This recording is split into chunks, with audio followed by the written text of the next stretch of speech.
Untuk itu saya minta kepada Kapolri, Panglima TNI untuk menindak secara tegas. Jangan hanya sekedar himbauan-himbauan saja.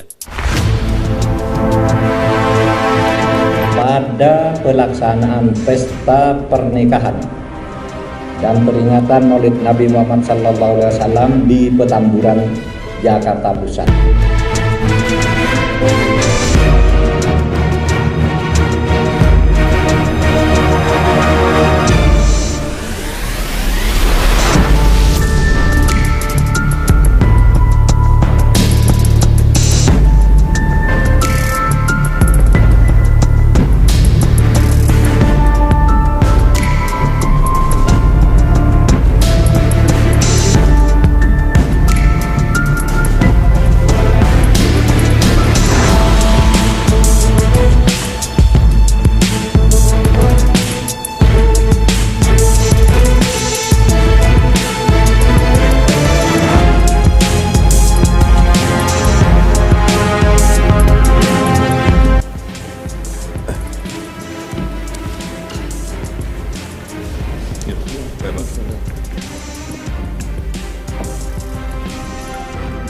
Bismillahirrahmanirrahim.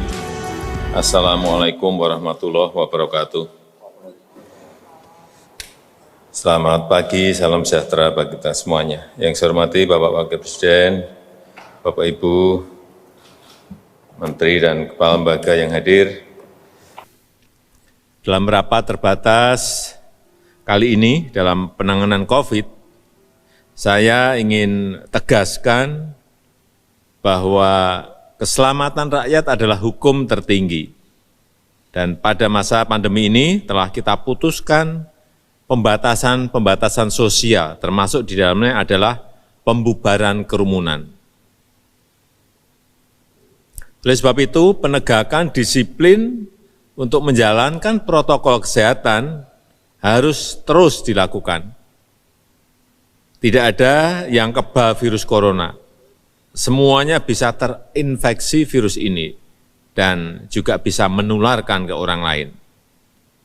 Untuk itu saya minta kepada Kapolri, Panglima TNI, Ketua Satgas Penanganan COVID, untuk menindak secara tegas jika ada yang melanggar pembatasan sosial tersebut berdasarkan peraturan yang ada.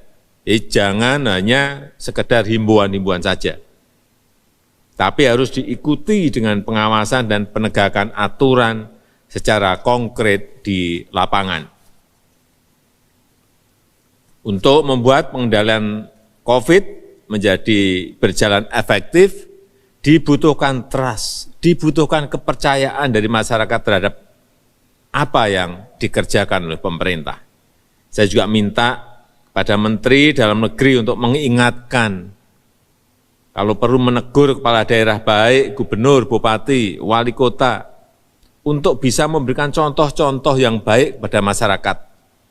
Jangan malah ikut berkerumun. Saya ingatkan, bagi daerah yang telah memiliki perda penegakan disiplin protokol kesehatan, agar betul-betul menjalankannya secara tegas, konsisten, dan tidak pandang bulu. Sekali lagi, tugas pemerintah adalah mengambil tindakan hukum dan ketegasan aparat dalam mendisiplinkan masyarakat terhadap protokol kesehatan adalah keharusan. Keharusan. Berdasarkan data terakhir yang saya peroleh per tanggal 15 November 2020, saya senang dengan angka-angka yang akan saya bacakan ini. Rata-rata kasus aktif COVID di Indonesia 12,82%. Angka ini jauh lebih rendah dari rata-rata kasus aktif COVID dunia yang mencapai 27,85%. Rata-rata kesembuhan COVID juga bagus, yaitu mencapai 83,92%. Ini juga lebih baik, jauh lebih baik dibandingkan dengan angka kesembuhan dunia yang mencapai 69,73%.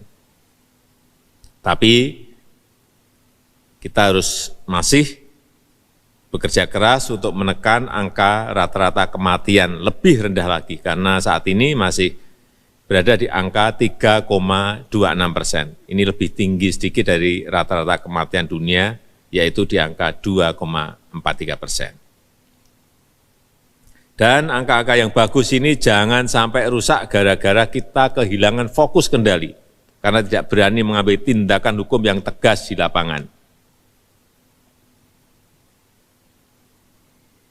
Jangan sampai apa yang telah dikerjakan oleh para dokter, para perawat, tenaga medis, para medis menjadi sia-sia, karena pemerintah tidak bertindak tegas untuk sesuatu kegiatan yang bertentangan dengan protokol kesehatan dan peraturan-peraturan yang ada. Kita harus menghargai pengorbanan para dokter, perawat, tenaga medis, para medis yang telah berminggu-minggu bahkan berbulan-bulan bekerja keras menyelamatkan pasien dan tidak bertemu keluarga. Saya di lapangan, saya tahu mengenai ini. Saya juga ingatkan kepada Ketua Gugus Tugas, Ketua Satgas penanganan COVID untuk terus melakukan pencegahan penyebaran COVID, karena anggaran pemerintah yang keluar ini sudah berjumlah triliunan rupiah. Jangan sampai kita kehilangan fokus kendali dalam penanganan COVID ini. Saya rasa itu sebagai pengantar yang bisa saya sampaikan. Terima kasih. Assalamualaikum warahmatullahi wabarakatuh.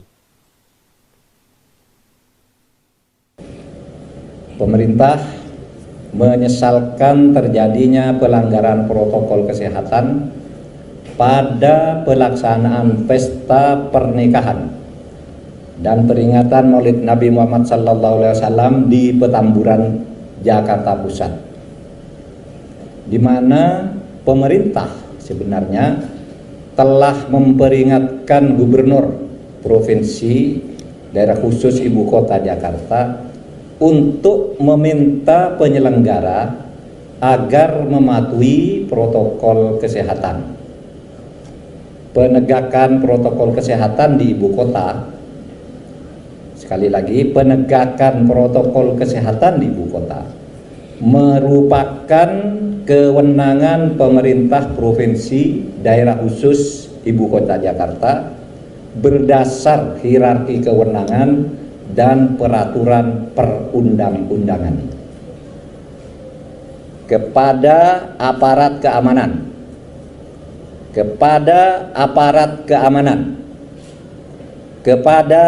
keamanan, pemerintah meminta untuk tidak ragu dan bertindak tegas dalam memastikan protokol kesehatan dapat dipatuhi dengan baik.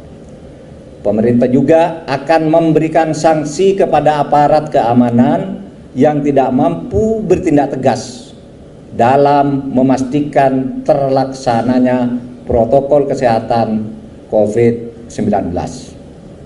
Sekian, Assalamualaikum warahmatullahi wabarakatuh.